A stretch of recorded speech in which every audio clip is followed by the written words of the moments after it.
নমস্কার, আমি মৌনিশা সাধুখা। আমার নিবেদনে বিশ্বকবি রবীন্দ্রনাথ ঠাকুর লেখকটা হারিয়ে যাওয়া। ছোট্ট আমার মেয়ে সঙ্গিনীদের ডাক শুনতে পেয়ে সিঁড়ি দিয়ে নিচের তলায় যাচ্ছিল সে মেয়ে।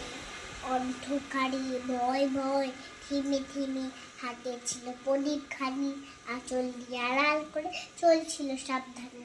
আমি ছিলাম ছাদে, তারায় ভরা চৈত্র মাসের রাতে।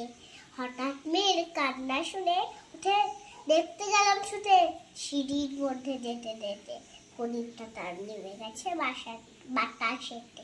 সুধাই তারে, কি হয়েছে বামি? সে কেঁদে কয়, নিচের থেকে হারিয়ে গেছি আমি। তারায় ভরা চৈত্র মাসের রাতে ফিরে গিয়ে ছাতে, মনে হলো আকাশ পাতেছি আমার বামির মতো যেন দেখ নেই। নীলাম্বরের আঁচল খানি ঘিরে দীপশিতা মানে বাঁচিয়ে একা চলছে ধীরে ধীরে।